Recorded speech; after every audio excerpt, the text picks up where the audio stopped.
প্রিয় শিক্ষার্থী বন্ধুরা, তোমরা যারা অষ্টম শ্রেণীতে পড়াশোনা করছো, বাংলা বিষয় তোমাদের জন্য নিয়ে চলে এলাম দ্বিতীয় পর্যায়ক্রমিক মূল্যায়ন অর্থাৎ সেকেন্ড ইউনিট টেস্টের একটি নমুনা প্রশ্নপত্র।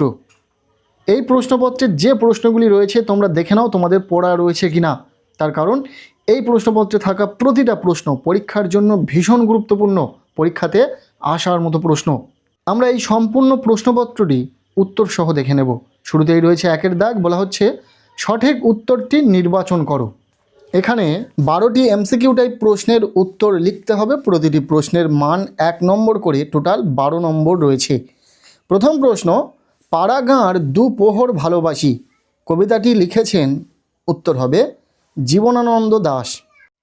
এরপর দ্বিতীয় প্রশ্ন, জগদীশচন্দ্র বসুর একটি প্রবন্ধ গ্রন্থের নাম, উত্তর হবে অব্যক্ত। 1.3 প্রশ্ন, দাঁড়াও কবিতাটিতে কবি কার পাশে দাঁড়াতে বলেছেন, উত্তর হবে মানুষের। এখানে আমরা সঠিক উত্তরটিকে ডিফারেন্ট কালারের কালি দিয়ে চিহ্নিত করেছি যাতে তোমাদের বুঝতে সুবিধা হয়। 1.5 প্রশ্ন, আশাপূর্ণা দেবী যে পুরস্কারের সম্মানিত হয়েছিলেন, উত্তর হবে জ্ঞানপীঠ। 1.5 প্রশ্ন, বুকু কোথায় বসে খেলা করছিল, উত্তর হবে রোয়াকে। 1.6 প্রশ্ন, গাছটা দাঁড়িয়ে আছে, উত্তর হবে গলির মোড়ে। 1.7 প্রশ্ন, আধারে জাহাজ চলে মাস্তুলে জলে, উত্তর হবে দ্বীপ।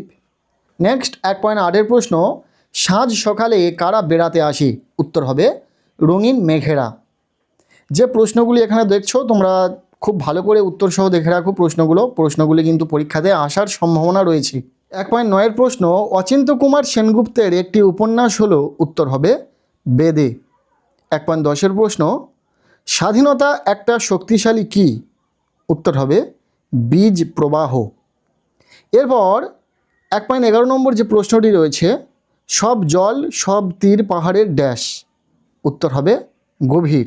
1.12 নম্বর প্রশ্ন, তোমাকে নিয়ে আর পারি না নিম্নরেখা অংশটি হলো, উত্তর হবে অব্যয়।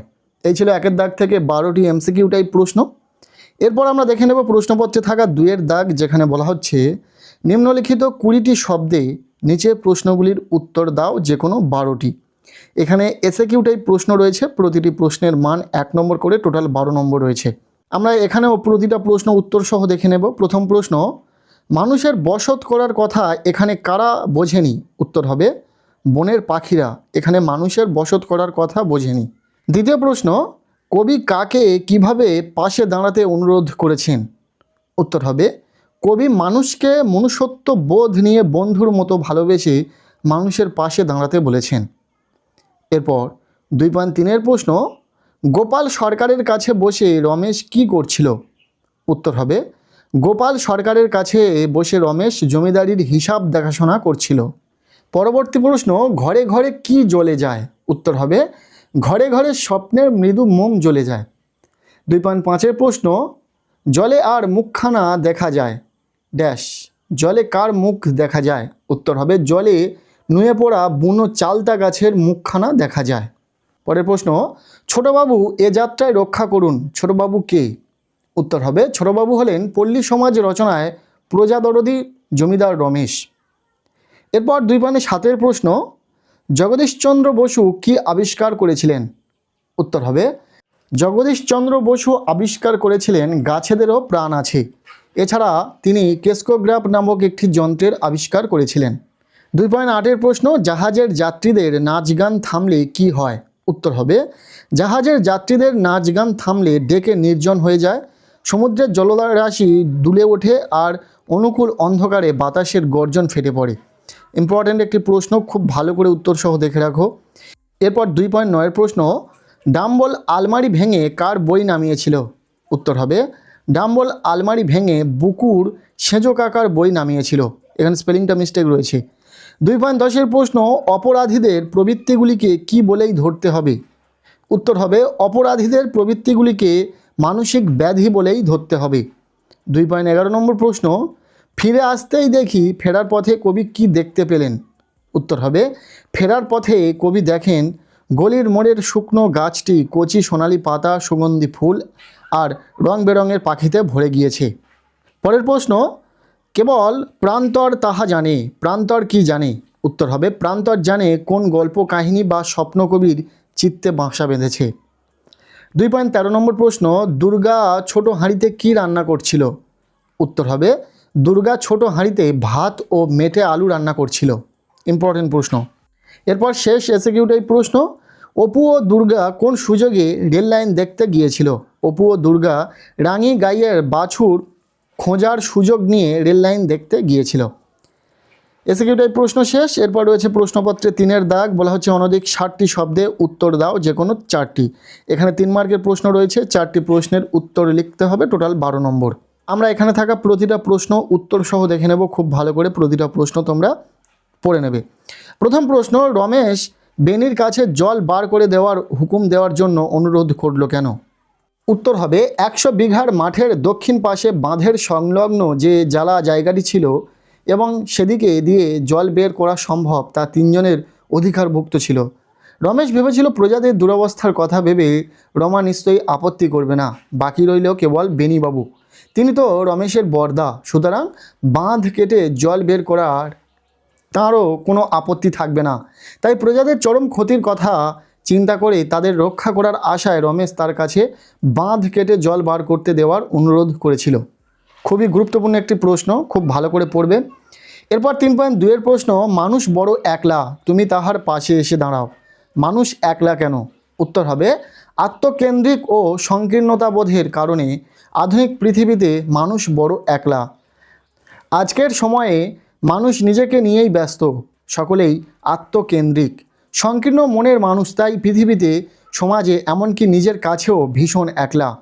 মানুষের এই একাকিত্ব তাকে অসহায় তথা নিঃসঙ্গ তথা সম্বলহীন করে তুলেছে।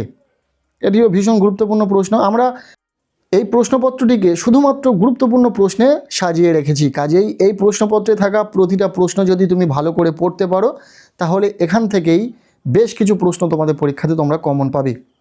এরপর 3 নম্বর প্রশ্ন, বীজ দেখিয়া গাছ কত বড় হইবে বলা যায় না, বক্তার একথা বলার কারণ কি? এর উত্তর হবে বিজ্ঞানাচার্য জগদীশচন্দ্র বসুর গাছের কথা প্রবন্ধ থেকে উদ্ধৃত এই উক্তি অনুযায়ী বোঝা যায় গাছের বিশালতা তার বীজের আকৃতির ওপর নির্ভর করে না। বাস্তবে দেখা যায় বটের গাছের বীজ সর্ষের বীজ অপেক্ষাও ছোট, কিন্তু সর্ষে গাছ অপেক্ষা বট গাছ কয়েক হাজার গুণ বড়। সুতরাং বীজের আকারের ওপর যে গাছের আকার নির্ভর করে না, এই সত্য উপলব্ধি করেই বক্তা এই কথা বলেছেন। গুরুত্বপূর্ণ প্রশ্ন। এরপর 4 নম্বর প্রশ্ন, আমাদের বাড়ি নেই, দেশ নেই, শেষ নেই, কবির একথা বলার কারণ কি? উত্তর হবে অনন্তকাল ধরে সন্ধান করেও হাওয়ারা ঘর দেশ ঠিকানা খুঁজে পায়নি। পৃথিবীর জলে স্থলে পাহাড়ে জঙ্গলে কোনো প্রান্তেই তাদের নিশ্চিন্ত বাসস্থান নেই। সে কারণে কেঁদে কেঁদে হাওয়ারা তাদের আশ্রয় খুঁজে না পাওয়ার ব্যর্থতার যন্ত্রণা প্রকাশ করেছে। মোমের মৃদু আলোয় স্বপ্নের মোহনায় মোহময় পরিবেশে যেমন তাদের আশ্রয় নেই, তেমনি অন্ধকারে অকুল সমুদ্রে ভেসে চলা জাহাজের মাস্তুলেও শান্তি সুখের সন্ধান নেই। এই কারণেই হাওয়ার জবানিতে কবি বলেছেন আমাদের বাড়ি নেই, দেশ নেই, শেষ নেই। নেক্সট রয়েছে 5 নম্বর প্রশ্ন, ডাম্বলকে স্কুলে ভর্তি করা হয়নি কেন? উত্তর হবে ডাম্বলকে স্কুলে ভর্তি না করার কারণস্বরূপ ডাম্বল জানায় তার বাবা অতিশয় কৃপণ ব্যক্তি। ডাম্বলের বয়স 7 বছর। 7 বছরের ছেলের স্কুলের বেতন ছিল 7 টাকা। এই 7 টাকা তার পক্ষে দেওয়া সম্ভব নয় বলে তিনি বলেছিলেন ডাম্বলের পড়াশোনার প্রয়োজন নেই, সে বরং চাষাবাস করে খাবে। এরপর রয়েছে 3.6-এর প্রশ্ন, স্বাধীনতা কোনো দিনই আসবে না, কবির এ ধারণা কেন হয়েছিল? উত্তর হবে স্বাধীনতা কবিতায় কথক মনে করেন স্বাধীনতা হলো মানুষের এমন এক স্বাধিকার বোধ যা প্রয়োগ করতে গেলে চাই তীব্র আন্দোলন, ভয়ঙ্কর শক্তি, প্রবল প্রহার। ভয় বা সমঝোতা নয়, পিছিয়ে পড়া বা আপোষ নয়। স্বাধীনতা পেতে গেলে বিপ্লব প্রয়োজন, না হলে কোনো দিনই স্বাধীনতা আসবে না। এরপর রয়েছে 4-এর দাগ, বলা হচ্ছে অনধিক 60টি শব্দে নিচের 2টি প্রশ্নের উত্তর দাও। এখানে 3 মার্কের প্রশ্ন রয়েছে, 2টি প্রশ্নের উত্তর লিখতে হবে। পথের পাঁচালী থেকে প্রশ্ন রয়েছে 6 নম্বর। যে প্রশ্নগুলি এখানে রয়েছে উত্তর করে দেওয়া নেই, তোমরা পাঠ্য বই থেকে উত্তরে দেখে নেবে। প্রশ্নগুলি দেখে নাও। প্রথম প্রশ্ন, বাছুর খুঁজতে বেরিয়ে দুর্গা অপু কিভাবে পথ হারিয়ে ফেলেছিল? দ্বিতীয় প্রশ্ন, বাঁকা কঞ্চি অপুর জীবনের এক অদ্ভুত জিনিস, একথা বলার কারণ কি? সামান্য উপকরণ নিয়ে খেলার আনন্দ সম্পর্কে লেখো। ইম্পর্টেন্ট প্রশ্ন। এরপর 3 নম্বর প্রশ্ন, অপু ও দুর্গা চড়ুই ভাতির আয়োজন সম্পর্কে লেখো। এখনকার পিকনিকের সঙ্গে এরকম চড়ুই ভাতির তফাৎ কোথায়? আচ্ছা, এরপর রয়েছে প্রশ্নপত্রে 5-এর দাগ, বলা হচ্ছে অনধিক 150 শব্দে যে কোনো একটি প্রশ্নের উত্তর দাও। এখানে 4 মার্কের প্রশ্ন রয়েছে, একটি প্রশ্নের উত্তর তোমাদেরকে লিখতে হবে। প্রশ্ন দুটি দেখে নাও। প্রথম প্রশ্ন, গ্রামীণ বিদ্যালয়গুলিতে কম্পিউটার শিক্ষাকেন্দ্র গড়ে তোলার আশু প্রয়োজনীয়তার কথা জানিয়ে বহুল প্রচলিত দৈনিক একটি চিঠি প্রেরণ করো। এরপর দ্বিতীয় যেটি রয়েছে, তোমার এলাকায় ঐতিহ্যবাহী পুরনো গ্রন্থাগারটির উপযুক্ত রক্ষণাবেক্ষণের অভাব রয়েছে, এ বিষয়ে সংশ্লিষ্ট কর্তৃপক্ষের দৃষ্টি আকর্ষণ করার লক্ষ্যে সংবাদপত্র সম্পাদকের কাছে একটি পত্র লেখো। এই দুটি খুব ভালো করে দেখে রাখো, দুটি বিষয় ইম্পর্টেন্ট রয়েছে। আর এরপর 6 দাগে বলা হচ্ছে, সাদা বা কালো শব্দটিকে পৃথক পৃথক অর্থে প্রয়োগ করে 4টি বাক্য রচনা করো। বাংলা বিষয়ের দ্বিতীয় পর্যায়ক্রমিক পরীক্ষা তোমার ভালো হবে যদি এই প্রশ্নপত্রে থাকা ছোট বড় প্রতিটা প্রশ্ন তোমার পড়া থাকে।